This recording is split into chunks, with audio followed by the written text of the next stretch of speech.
Hello and welcome to Scilence, a podcast where women get really honest about surviving and thriving in what often feels like a man's world. My guests are Wonder Women from the fields of science, technology, engineering and mathematics, or STEM, where inclusivity and diversity can be a real problem. I know this only too well as a female Southeast Asian mechanical engineer. I was kind of a minority within a minority back then. I'm Dr. Shini Somara, an engineer turned broadcaster. Throughout my career, I've worked on and reported on some cutting-edge technology and innovation. And through my TV work, I've met some incredibly inspiring women from a diverse range of STEM fields. Talking to these exceptional ladies has often left me feeling empowered, hopeful, and excited about life. I believe Scilence will enrich you too. Every week, a woman in STEM shares her unique experiences with absolutely no pressure in having to promote her accomplishments or guard her impressive reputation. Because I've come to realize that everyone is just way more open and relaxed when they're anonymous. So I deliberately disguise my guest voices so that we're just connecting as human beings rather than human doings. It's my hope that you really relate to what we chat about today.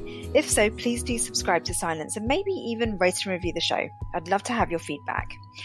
This week, my guest is in the field of fisheries science. Hello. Hi. How are you today? I'm doing well. How are you? I'm good. Do you know, when I hear about people doing science that is very outdoorsy, like fisheries science, my heart goes out to you during this sort of COVID time when we're all stuck indoors. How's it been? It's been different. So typically for the type of work that I do and the fish species that I'm working on right now, I do a lot of field work during the summer. And this is the first summer that I initially didn't have any field work planned. So I'm feeling actually pretty lucky that I don't have to cancel any field work plans. Right. Okay. So what were you meant to do this summer instead? So this summer I was supposed to be in the lab the whole time. Mm-hmm. And that I don't know what's going to happen. Right now I'm not allowed in the lab. And we will see if I am granted access in the summer, but I'm prepared to have to wait until the fall. Right. And are you working towards a qualification, or is this your day job, essentially? So yes, I'm in a PhD program. Ah, okay. So I'm going to be honest. I really don't know what fisheries science is. So you're going to have to walk me through it using basic terms. Sure. So the work that I do is focused on studying fish populations in the framework of understanding how environmental stressors, but also the pressures from fishing can affect populations. Mm. And the data that we get from these studies helps us better predict and set catch limits for many of our important fish species. So we're in the business of trying to ensure that fishermen, both commercial and recreational, are allowed to keep fishing, but doing so sustainably. Gosh, that's really fascinating. How on earth did you get into something like that?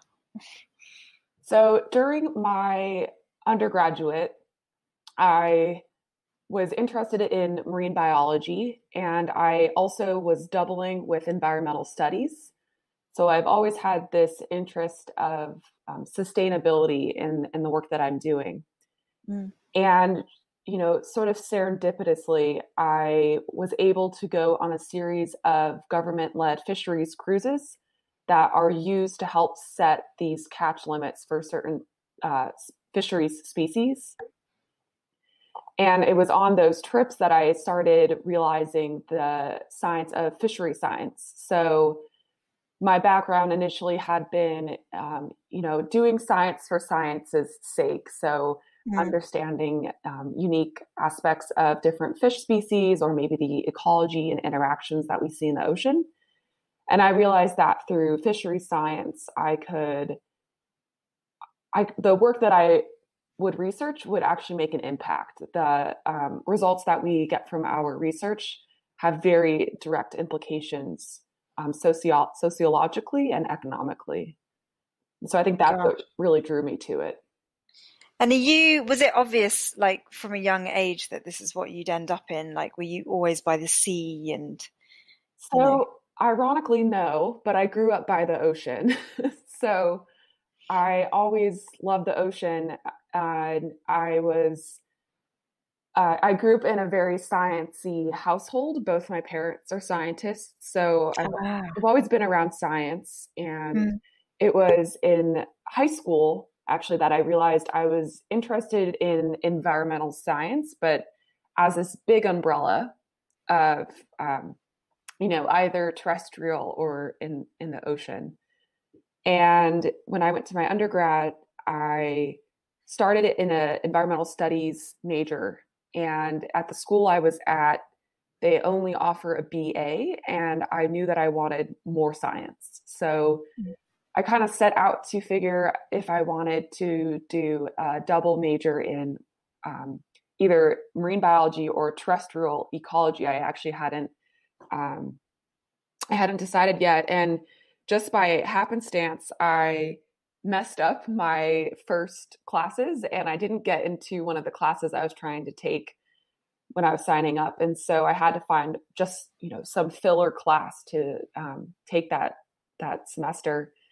And it happened to be Intro to Oceanography. And I think it was about 2 weeks in that class where I was like, duh, of course this is what I want to do. This is so cool. And I've loved Oh, I love it. those stories. Like when there's a mess up, Yeah.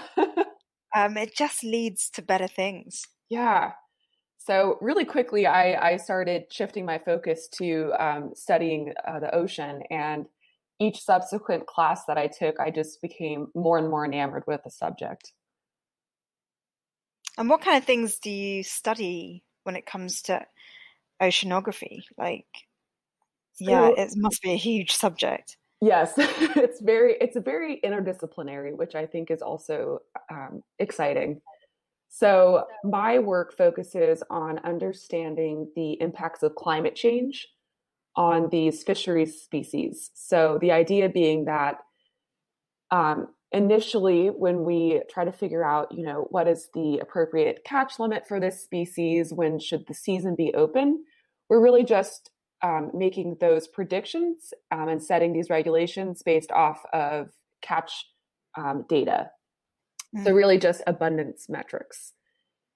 And as different stressors from climate change are becoming more and more prevalent, we are realizing that we need to incorporate how these additional stressors may affect populations so that when we set these catch limits, we're taking into account climate change. So my work has actually shifted to be very focused on physiology and energetics as a way to understand how the environment is affecting our important fish species. Does that mean you get to really see the true data on climate change? I do, yeah. Currently, And it's a very narrow window, mostly because I've been focusing on one species. But the species that I'm focusing on has actually become a poster child of climate change in the Northeast. And the reason being is that in the Northeast, we're seeing rapid ocean warming. And this fish has been moving its distribution northward quite rapidly. to seek colder waters. That's the idea. But of course, as you start studying this, everything gets way more complicated than, simply a story just with temperature. Yeah, because, when I think of the ocean, I think of fluid dynamics because of my background. And if I was to incorporate, what I know with what there's just too much. There's just too much information. What you do must be so fascinating. It kind of reminds me of a story I did for Techno on Al Jazeera, where we were looking at seal populations in California. And even though it was a very cute and cuddly looking film that we made because the seals were so adorable, there was a much deeper message to be conveyed, which was that because ocean temperatures were rising, mother seals were having to swim further out to catch food because the fish that they like to eat like to swim in colder waters. And so little baby seal pups were being stranded without their mothers that were swimming further distances. And so that was the story we were trying to tell. But I couldn't believe like just how indicative these seals were to climate change. Yeah. So you must see that all the time through your research. Yeah, there's definitely, both on the west and the east coasts of the United States, but similar stories of either with seabirds that also have similar issues with foraging and increasing energy expenditure, having to forage further away from their nests. But we're also seeing it a lot with some of our very I guess you would say maybe famous fish species. So cod is an example that I typically think of where, their populations already weren't doing too well with overfishing, and they're a cold water species. And so especially in the Atlantic, North Atlantic, as we're experiencing ocean warming, the range of cod is shrinking. And we don't really know how that is going to affect their recovery, or even if they're going to be able to recover. Well, I don't want to get into an hour climate change debate, but isn't it inevitable that things change? Or is it the speed at which things are changing that's too alarming for us? Yeah, I would say it's the speed at which things are changing that makes a lot of these issues concerning. I especially think of too that for me, more of what's the concern is we're reaching this point where, especially in the ocean, there's this intersection of multiple stressors where we don't really know how that's going to affect populations. So, for example, ocean warming is a big concern, but so is ocean acidification. And the two stressors, if they interact, can be even worse than if you had one or the other. Right. And another big one that we're concerned about is hypoxia, or essentially the oxygen content in certain waters decreasing to levels that are uninhabitable for many species. Gosh, yeah. It's interesting how we always try and boil it down to just temperature, something measurable, understandable, and kind of basic, but actually it's so complex. You said that your parents are both scientists. How much do you think they influenced you in doing what you do? So they will laugh at this. My initial reaction was, I'm not going to be a scientist. Right. When I was in high school. And I think slowly but surely as I got older and I found my own science that I wanted to study. They do very different science. They work on neuroscience. So a very different field. And so I think once I started to find my science, I also realized that I was given their brains and that, science and math kind of came easily to me compared to other subjects. Right. But once I decided that it was something that I wanted to pursue, they were very influential and helpful. I know I have a lot of friends in PhD programs where they're the first of their family to get a PhD or a master's, and they didn't really have any guidance or help in navigating how to apply, how to write a good personal statement, and my parents were very helpful through a lot of that, which I appreciate.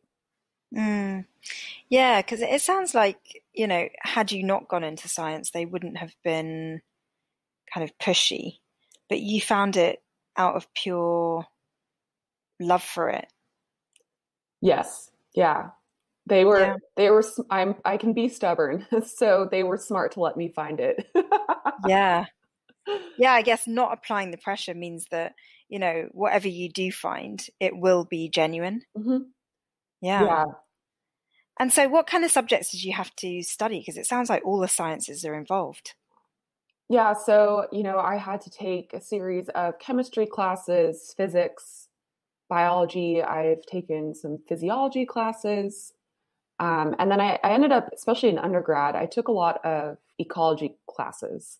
Um, and that was actually both marine and terrestrial. So yeah, I've taken a lot of different types of science. Mm. And, throughout your science studies, was there ever an obvious gender imbalance? In undergrad, it was definitely noticeable in different classes. So I felt, in my generation, there were lots of up and coming female scientists, but a lot of us had tended more towards biology. So when I was in a lot of these environmental studies classes, biology classes, um, everything seemed very even. And it wasn't until I was taking some more advanced physics classes or more upper division level courses that I would definitely notice the gender imbalance. But I think really for me, what was striking was I didn't notice it so much in the makeup of the class and my classmates, but it was more who I was being taught by and who my TAs were. Right. So Mm. in these really Yeah. higher up level courses, I had a majority of my professors were male. Why do you think this happens? I think because there's a lot of change happening at the bottom level. So, I feel in my generation, um, there's a lot of young female scientists, but the progression to allowing those female scientists to have um, professorships or, be in charge at CEOs and stuff like that is still in transition. Mm. Yeah. So I think definitely I've seen it in universities, this big inequality of um, many, many female students and not so many female professors. Yeah. I mean, it's so interesting to talk to someone who has studied across the board sciences because sometimes there's this assumption that girls just aren't taking um, more mathematical and physics-based subjects um, from early on. But actually, from what I hear from you, it sounds like it's more that they do take them. It's just they don't continue throughout their career with them. And, the reason may be because they make other life choices the older they get, perhaps motherhood or something. Yes, definitely. Yeah, because men don't seem to have that pressure. Like, I find certainly in my generation, men like just had ambitions and they went for them and they were able to um, achieve them pretty much unhindered. Whereas women have always had to make that consideration for childbirth, childcare, that kind of thing. And it really is a major obstacle in the way of career progression. Completely. That is a conversation I have with a lot of my female friends that are also in PhD programs of, kind of looking at that biological clock of, When are we going to fit this in? when when are we going to do this? Yeah, I know. I honestly don't know what the answer is. And I've had so many different types of women on this podcast who appear to have cracked the problem, and some people that are just completely baffled by it and have ruled out having children because their careers are too important to them. Like, where on that spectrum do you sit? I sit in the spectrum of there's no good time to have a child. Yeah, ever. So, but that, it's some times are better than others. So I guess that it's doable. And whenever it happens, it'll probably be difficult. Um, Mm. but I think I find myself lucky because my mother had me when she was just finishing up her dissertation. For her And PhD. yeah, So she must have been and like maybe mid-20s, early 20s. late. I think Right. she had me when she was 30. Okay. And then had my brother while she had postdoced and then had started up an industry job and had my brother. Actually, no, I think she was still postdocing when she had my brother. And my dad is a great support in the family. So Yeah. she didn't do it alone, but I think having a mom that was, she's a very strong woman, a very good scientist, and was able to do it. I think that had never that how do I say this? She kind of gave me the courage to never really be afraid Mm. um, of these difficult things. And my advisor is a young female professional and she is a young family. And so I feel like I've been surrounded by these really strong women who have had to navigate academics and science while also raising a young family. Um, and so, yeah, That's absolutely key, isn't it? yeah, Because role models and mentors are just so vital to women progressing with their own lives. I mean, if you can see it being done, you immediately just think, well, if she's done it, I can certainly do it. But, you know, not everyone has that good fortune. And it's amazing to hear your perspective on sort of mixing motherhood with professional career because you've seen it. You've seen it through your own mother. So it's kind of, it doesn't become a thing. Like for me, I never saw it. My mum was amazing in that she always had a job throughout having three kids, but it didn't mean that, she wasn't, I did see her not necessarily go as far in her career as she wanted to go. So having children basically meant compromise on the things that you wanted in my generation. Whereas I think things are changing, be it small and slowly, towards women being able to really go for their ambitions, but also have um, a chance to raise a family and things like that. And I think you hit the nail on the head when you said that your dad was instrumental to that happening as well. I think it's a lot about male contribution. yeah, that and I think good support systems. Mm. Both in whatever field and job you're in. Having colleagues that understand what you're going through, I think helps.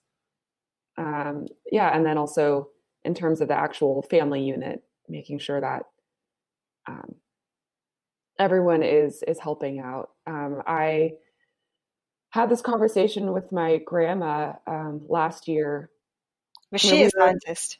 She's not, but she was a teacher though. We have Ah, lots of teachers in the family gosh, too. brainy family. We are. We're really nerdy. But we were talking about how my parents raised my brother and I, and she brought something up that my parents did it so seamlessly that I didn't realize it. But in order for my parents to work these long hours as they were young career scientists, my mother would go into the office incredibly early in the morning so that she could get home in the afternoon and help cook dinner for us. And we would spend the evenings with my mom. And my dad would instead go into the office late and he would spend the mornings having breakfast with us, making our lunches, getting us off to school. And then he would come home after dinner, where then we would, enjoy some time in the late hours of the night while my brother and I were doing homework. So they really, as a team, figured out how to make sure they spent time with their children, but also were able to put in these long hours. And I had no idea until my grandma told me. Oh, you didn't remember that? They did it so well, that it wasn't a thought that occurred to me that my parents were probably purposefully setting up the schedule. I just thought that's how it is. Right. Yeah, that's so great. Like this idea of teamwork is so paramount, I think, for families and just really developing that support system. Yeah. Because I think a lot of people often, particularly minorities within minorities, often struggle with adult life because they haven't had kind of a solid childhood sort of thing. And, for me personally, I think it was pretty difficult blending into society because being ethnic minority and blah, blah, blah. And I think, just subtle things like that can really knock a person's confidence, and you can end up being, quite. You wouldn't end up if you don't have a solid upbringing. It can make you a little bit unsure of who you are. Whereas it doesn't sound like you've had that kind of upbringing. So, assuming that you haven't, what was it like studying science subjects? How have you dealt with studying something so complex? It's kind of I think a two-part answer because in my undergrad, so I'm obviously, still very early in my science career. I think in my undergrad, a lot of the science I was doing was I was taking classes and I was working in a lab. And a lot of the tasks that I had to do were very prescribed to me. So, in say chemistry, like this is your homework, this is what you need to study for the test, do it. And in the lab that I was in, similarly, this is what we do in the lab, this is how you do it, these are the hours you're going to work, do it. And in that structure, I've always been a quick learner, and so it was fun. I think I worked hard, but I wasn't that stressed. And I think it wasn't until I started, after I graduated and I started working in graduate school that I had to start thinking for myself. And I think that's where the stress of science became really paramount. So no longer was I given this template of these are the things that you need to do to succeed in X, Y, and Z. Instead, it was like figure out your own your own question and solve it. Yeah, find the answer to this theory, which may not be even realistic or. Yeah, and I think that's really when all of a sudden science got very difficult for me. Um, Yeah, I think what you're describing is you then hit that level of science being uncertain, because I think there is a period of time at school where science is extremely certain, very objective. yes, and I'm pretty type A, so that I enjoyed that. and Yeah, then yeah. and then I started, understanding my own doses of what happens when things don't work out, or you don't get this funding, or someone just simply says, "I don't like that." Mm, yeah. And that's so I think in that stress, it was, people put the term imposter syndrome on. I don't like naming the beast. Hmm. I just think it's growing up because I think it happens everywhere. Yeah. But I think I started. For me, what helped is to find ways to validate who I am as a human beyond my science.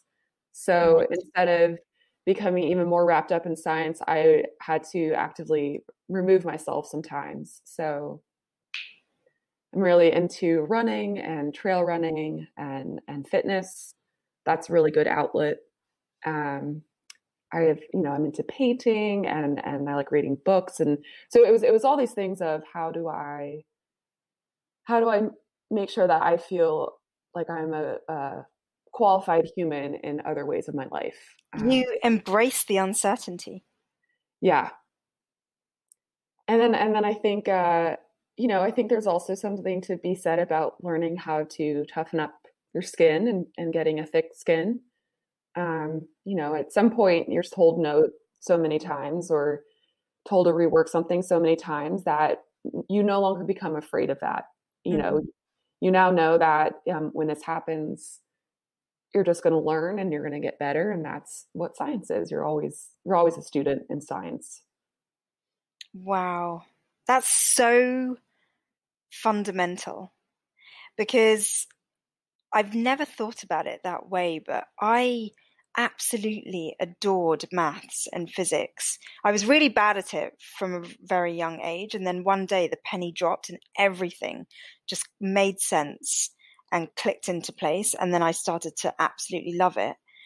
And the higher I got in those subjects, you're right, the more and more uncertain it became. And then I started to get so frustrated with it because I wanted neat little equations that had one answer and, I could find it and that would be it, job done. And as it started to become more messy, um, it wasn't so clear cut anymore for me. And I think, I love the fact that you call it sort of growing up because that is life. Like, life can't be put into a neat little equation. Yeah, it's so fascinating. So, how do you now sort of cope with, um, it obviously didn't turn you away from science. So, what's your approach now in order to be successful in the science that you're in? Yeah, I think so. Again, I'm always striving to find balance. Um, so, making sure that for the amount of hours that I'm working in the lab or researching, I'm also making sure that I'm, running, getting outside, being healthy, finding other activities. My partner partner and I really like to paint. Um, so I like to call it, sometimes I like to give my right side of the brain a little bit of exercise. Yeah. Um, yeah, so I think for me, it's been to find Mhm. balance so that when things go wrong, it's not my whole life that feels like it's falling apart. Yeah. Instead, it's just work. It's just one aspect of my life about all these other things going on. Um, and I think actually, the other thing that has really helped with my science is also getting really into teaching and Oh, mentoring. yeah. I realized that science has always been fascinating to me. And as I get higher up, there's aspects of it that are not very intuitive to me. I really have to work hard to understand some of the concepts and some of the methodology that I'm learning. And every time that I teach, that feels very natural. Um, and as I said before, I do come from a family on both sides of my family of teachers, so it's a bit in my blood. But I found that another good balance that also allows me to still remain very intertwined with the sciences is to teach it. I really love seeing the moment where students start to understand these concepts or maybe run their first experiment and they realize that they themselves can actually do science and get fascinated by these questions. And so I think that's also really helped. Yeah, I mean, they always say you can't give it away unless you've got it yourself. And I really believe that teaching and mentoring represents that. Um, it's so soul enriching to be able to teach others. And it kind of also shrinks your ego as well, because you realize that you've got so much more to learn whilst teaching, so it's just a wonderful process. Yeah. Yeah. It definitely is very special. Mm. So how do you cope? It doesn't sound like you ever have to, but how do you cope with failure? Oh, I definitely have to cope with failure. I I will admit that I'm competitive, so um, sometimes failure I can take personally. Um, so I think actually realizing that was the first step to learning how to cope. That failure in the sciences is not it's not a personal issue. it is something that has to do with, either, I mean, it is personal in the sense that it's your own work, but it is that's all that it is. It's just work that needs to be improved. Um, but I think how I've learned how to cope with failure is when it first happens. So, for example, say I, submitted a fellowship application and I don't get it. Even though I know maybe my chances are low, it still kind of stings. And the first step I do is I really let myself feel the emotions. So kind of anger, sadness, frustration, um, you know, devastation, go through the questions of, am I supposed to be doing this? Is this the right life path? And then I let myself do that, and then I snap out of it. Because I think it's important to acknowledge those feelings and not bottle them up, but also to let them go on their way.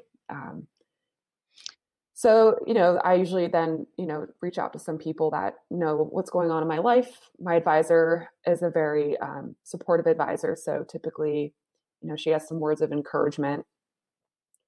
And then I think that, now I let myself feel the feelings, and then I figure out, okay, so this wasn't good enough. How do I improve? And try to do that in a very healthy way.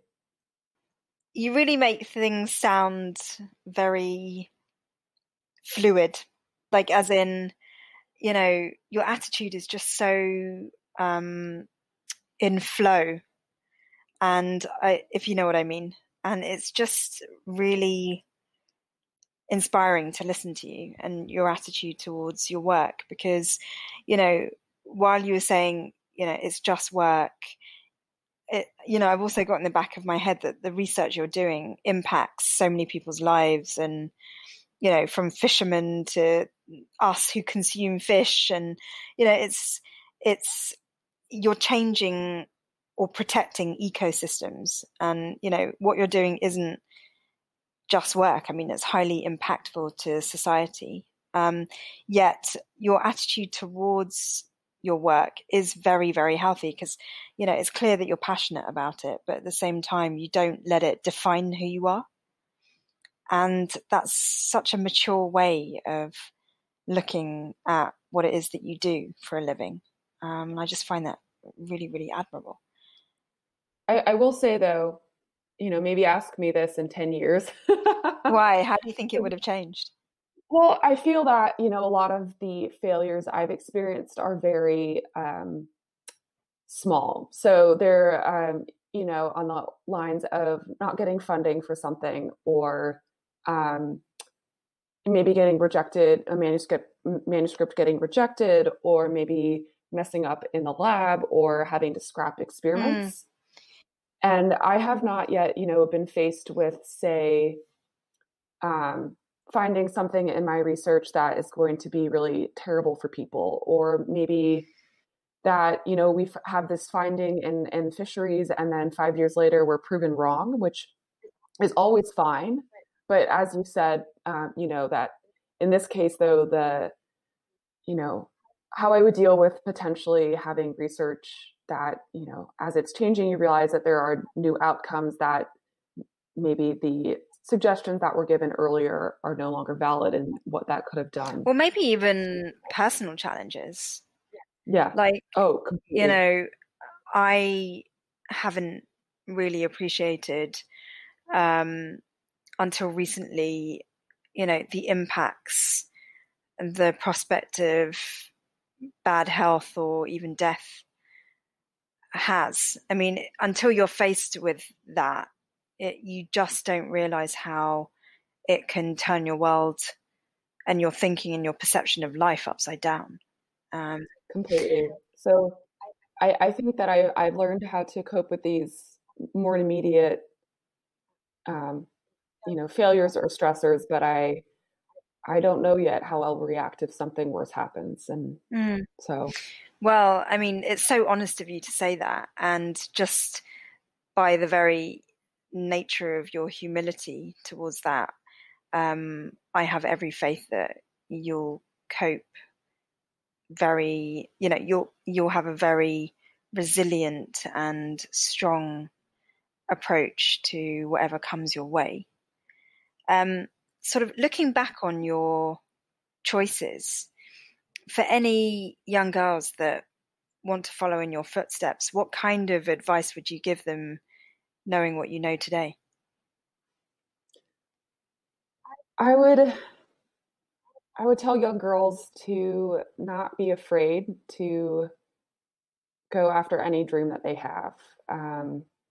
So in parts of fishery science and in oceanography, the field is still incredibly male dominated. In the sense of, we do a lot of work on ships, and a lot of crew on ships is typically male.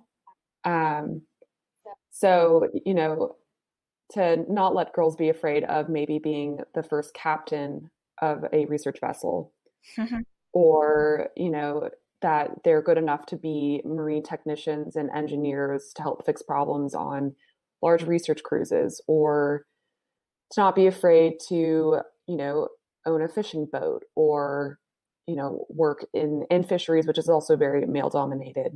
So I think, it's basically to go through life, and,